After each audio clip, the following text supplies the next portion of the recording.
ഇന്ന് ചില മിമിക്രിക്കാർ കോമഡി സ്കിറ്റുകളിൽ കാണിക്കുന്ന ഒരു ഹാസ്യ കഥാപാത്രമായി ഒതുങ്ങിപ്പോവുകയാണ് മലയാളത്തിൻ്റെ മഹാനടൻ സത്യൻ. എല്ലാവരും സത്യൻ മാഷ് എന്ന് ആദരവോടെ വിളിച്ചിരുന്ന അദ്ദേഹത്തെ മലയാള സിനിമ മറന്നുകൊണ്ടിരിക്കുകയാണ്. ആരായിരുന്നു മഹാനടൻ സത്യൻ? അവസാന ശ്വാസം വരെയും വെള്ളിത്തിരയെ പ്രണയിച്ച മഹാനടൻ. മലയാള സിനിമയിൽ ആദ്യമായി മികച്ച നടനുള്ള അവാർഡ് നേടിയ വ്യക്തി. ശക്തമായ കുറേ കഥാപാത്രങ്ങൾ ഇന്നും പ്രേക്ഷകരുടെ മനസ്സിൽ അവശേഷിപ്പിച്ചിട്ട് 1971 ജൂൺ 15 അദ്ദേഹം വിടവാങ്ങി. 41 വയസ്സിലാണ് അദ്ദേഹം സിനിമയിലെത്തുന്നത്. പിന്നീട് 20 വർഷത്തോളം സിനിമയിൽ നിറഞ്ഞു നിന്നു. സർക്കാർ ഓഫീസിലെ ഗുമസ്തൻ, സ്കൂൾ അധ്യാപകൻ, ബ്രിട്ടീഷ് ആർമിയിലെ സുബേദാർ മേജർ, കമ്മീഷൻഡ് ഓഫീസർ, പോലീസിൽ സബ് ഇൻസ്പെക്ടർ, നാടക നടൻ, ഒടുവിൽ സിനിമാ നടനും. ഇങ്ങനെ ജീവിതത്തിൽ ചെറുതും വലുതുമായ കുറേ റോളുകൾ ചെയ്തു ചെറുവിളാകത്തുകെട്ടിൽ മാനുവൽ സത്യനേശൻ എന്ന സത്യൻ. പാഠ്യമേഖലയിൽ മികവ് പുലർത്തിയ സത്യൻ ആദ്യം തന്നെ ഒരു അധ്യാപകനായിട്ടാണ് ജോലിയിൽ പ്രവേശിക്കുന്നത്. ധൈര്യവും ചങ്കുറ്റവുമായിരുന്നു സത്യൻ്റെ കൈമുതൽ. ജീവിതത്തിലെ ഓരോ സന്ദർഭങ്ങളിലും അത് പ്രകടിപ്പിക്കുകയും ചെയ്തു. വിദ്വാൻ പരീക്ഷ പാസ്സായതോടെ തിരുവനന്തപുരം സെൻറ് ജോസഫ് സ്കൂളിൽ അധ്യാപകനായി. അവിടെ 3 മാസം പിന്നിടുമ്പോഴാണ് അച്ഛന് സുഖമില്ലെന്നറിയുന്നത്. അച്ഛനെ കാണാൻ പോകുന്നതിനായി ഒരാഴ്ചത്തെ ലീവിന് അപേക്ഷിച്ചു. അനുവദിക്കില്ലെന്ന് സ്കൂൾ അധികൃതർ പറഞ്ഞതോടെ സത്യൻ ജോലി രാജിവെച്ചു. അതിനുശേഷമാണ് പട്ടാളത്തിൽ ചേരുന്നത്. പട്ടാള പരിശീലനം അതികഠിനമായിരുന്നു. അതിർത്തിയിൽ യുദ്ധത്തിനിറങ്ങി വിജയിച്ച ചരിത്രമുണ്ട് സത്യനേശന്. ബാച്ചിലെ ഏറ്റവും സമർത്ഥനായ വയർലെസ് ഓപ്പറേറ്ററായിരുന്നു അദ്ദേഹം. പക്ഷേ അമ്മയുടെ സങ്കടം കണ്ട് പട്ടാളത്തിൽ നിന്നും തിരിച്ച് നാട്ടിലേക്ക് പോന്നു. പിന്നീട് തിരുവിതാംകൂർ പോലീസിൻ്റെ ഭാഗമായി സത്യൻ. പുന്നപ്ര വയലാർ സമരം നടക്കുമ്പോൾ ആലപ്പുഴയിൽ അദ്ദേഹം ഇൻസ്പെക്ടറായിരുന്നു. അതേ ആലപ്പുഴക്കാലമാണ് അദ്ദേഹത്തെ സിനിമയിലേക്ക് ആകർഷിച്ചത്. 41 വയസ്സിലാണ് സത്യൻ സിനിമയിൽ അഭിനയം തുടങ്ങുന്നത്. ആദ്യ സിനിമ ത്യാഗസീമ വെളിച്ചം കണ്ടില്ല. ആത്മസഖിയാണ് റിലീസായ സത്യൻ്റെ ആദ്യ സിനിമ.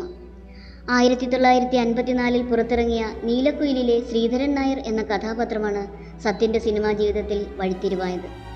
കേന്ദ്ര സർക്കാരിൻ്റെ മികച്ച സിനിമയ്ക്കുള്ള പുരസ്കാരം ലഭിച്ച ആദ്യ സിനിമയാണ് നീലക്കുയിൽ.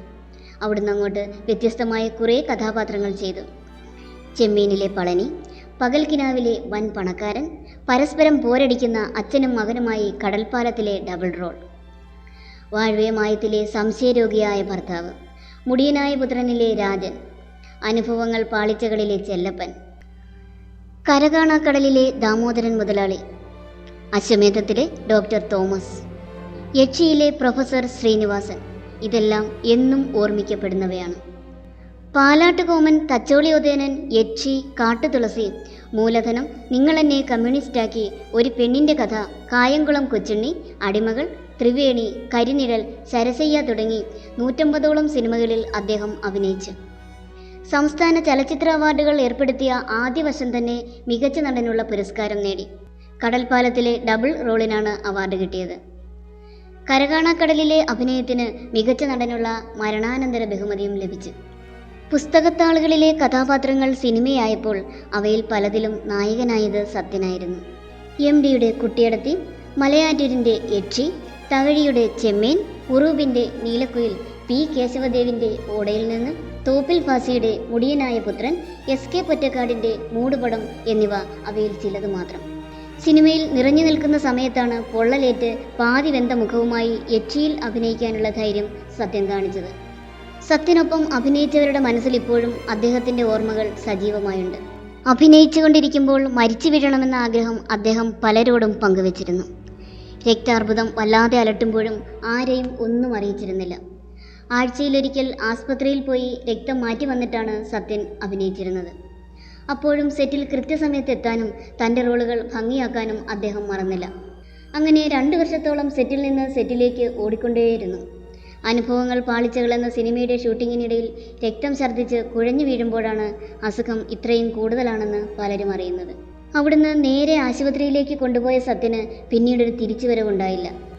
മദ്രാസിലെ കിങ് ജോർജ് ആശുപത്രിയിൽ വെച്ച് മരിക്കുമ്പോൾ അദ്ദേഹത്തിൻ്റെ പല സിനിമകളും വെളിച്ചം കാത്തു കിടക്കുകയായിരുന്നു.